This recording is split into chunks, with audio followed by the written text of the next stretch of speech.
Today's topic is very important to me because this is a realization that took me way too long to come to. Let's ponder, let's all put on our thinking caps and ponder on why we think that there is a level of worthiness or deservingness that we have to get to in order to have our manifestation.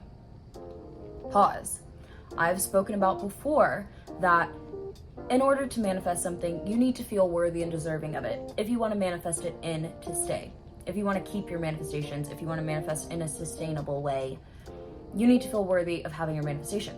But never ever did I say you need to do this, this, and that, and then you'll be worthy.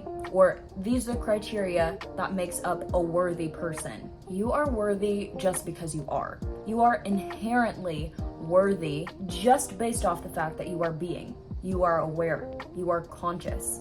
That is literally all it takes. I never, ever in my life want to give off the impression that there is something you need to do in order to get something else. The only reason I am here is to give you more tools, to give you more information, to give you more whatever it is that you need in order to activate you and catapult you toward your success in whatever way you see fit to get there. I just want you to have all the available options at your disposal so that you can do what you please and do it in a way that is lovely and beautiful and you feel so fulfilled. In saying that, the ultimate self-concept, the ultimate image of yourself you can have is your pure image. The image that never leaves you, that is beyond your identity, that is beyond your human fleshly body, that is beyond your life experience, the color of your skin, where you grew up, your family dynamics. All of that means nothing in the face of or in the light of your true identity, your true self-concept, which is the I am, the all, source of everything that ever was, ever will be. That I amness, that pure, unadulterated consciousness that just is pure nothingness, it is pure everythingness. If this doesn't make sense to you, fine, fuck it, leave it. But that is what I've come to know as God. And I know that God lives in me, as me, and through me. God came into being in man so that man would remember that he was God and return to God. So God's sole purpose, sole desire, and this is not to personify God or for you to think that God is a person or a being or anything outside of you, because God is not. God just is. If God, this being, this awareness, this allness, this source that is us, had any desire for us, it is only the desire for us to remember that we are of God and to return to that knowing, to be reborn, resurrected within ourselves, and to assume our rightful place as gods of our own realities, right? The creators or the choosers of our lives, of our experiences, of our evolution. So, knowing that, what part of you being God, which is all that is, makes you think that there is some level of worthiness that you need to achieve in order to have anything? What makes you think that anything is out of your grasp? Anything is not going to be just handed to you? God said, ask and it is given. Before you even ask, it is given. When it is a twinkle in the eye of your imagination, it's already done. If there is a problem, there is already a solution. And there is nothing outside of you that can make you more you, that can make you more capable, that can make you more worthy or deserving of having anything that you want, anything that you desire. Your desire, whatever it is yours. It came from your imagination. It will come to fruition through your imagination because you are God. God lives in you as you, and through you wants to have the experience of anything that you want to experience. That's the whole point of us being here on earth in a fleshly body, is to experience all that we can, to use our imagination to its fullest extent. So to think that you're not worthy because you don't check a certain box or because you haven't gotten to a certain level, or to think that in order to get where you want to go, there are certain steps that you have to go through, that you must do it from this place to this place in order to get to this place. You must do it in this order. You must do it this way. You must do it following this person's guidance or following this dogma or curriculum or teaching or ideology or whatever it is. None of that is true. Your only requirement, your only effort, your only input is to say what it is and to assume the being of it, to assume the beingness of it. You say you want it, okay, you are it, you have it, you're doing it. It's done. That's literally it. And I say it every time, but the more you want to complicate it is fine, as long as it feels good and it works for you, but you don't have to. There's never a requirement. And there's never a time where you could say a full, wholehearted yes within yourself. This is something that I truly want. This is something that I truly desire. This is something I truly see myself having. And the answer could be no. If you can see it in your imagination, if you can desire it, it can be yours. You can have it. It's done. It's a done deal.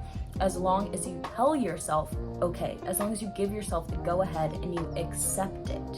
So we're not focused on building our worthiness or becoming worthy or healing ourselves or fixing ourselves enough to be worthy to have this thing, or altering our desires to be more godlike or more in alignment or more high vibrational or whatever other people want to see from us or want to get from us, and not what we actually want. You don't have to alter yourself in that way. You don't have to alter your desires in that way, or to think this is too much for me to ask, or this is too much for me to do, or this is beyond me in some way. It's not. Nothing is beyond you. I'm gonna explain something to you. This is all you need to know and truly understand in order to free yourself from the limited conception of thinking that there's something that is not okay for you to want or something that is too much for you to ask for. Because it's not a thing. It's not a thing. The Father and I are one, but my Father is greater than I. Whatever God is, or if you don't resonate with the idea of a God, whatever source is, whatever the universe is, whatever all of creation is, that in you, on a chemical, biological makeup standpoint, are no different. No different. You will find that everything is just different combinations of energy, different structures made from the same building blocks. At the end of the day, at the deepest level that you could possibly go, it's energy. So if God is made up of that same energy, and you and I are made up of that same energy, and this blanket is made up of the same energy, and this desk is made up of the same energy, we are all the same thing. My Father and I are one, but my Father is greater than I. So we're made up of the same things, but in different aspects. We came here to have this experience of a certain level of limitation by being in a body in order to be able to have these desires and fulfill them. Because if we were just sitting in the void of nothingness, it's kind of boring. So eventually there was an inclination, an inspiration, a desire for God to experience itself, or for Source to experience itself. Went from oneness to duality, and from that fractured off into many and many aspects of itself. But there was nothing ever made that was not already there to begin with. They were different aspects of the same thing, of the same all. That's the holographic nature of the universe, that everything is all. It's all contained within every piece and every particle. But we're able to experience, we're able to interact, we're able to desire. So back to worthiness. You can never let anybody outside of you tell you, first of all, what you can have, but second of all, even just what it's okay for you to dream about or desire or think for yourself, this is possible, or I'm capable of doing this.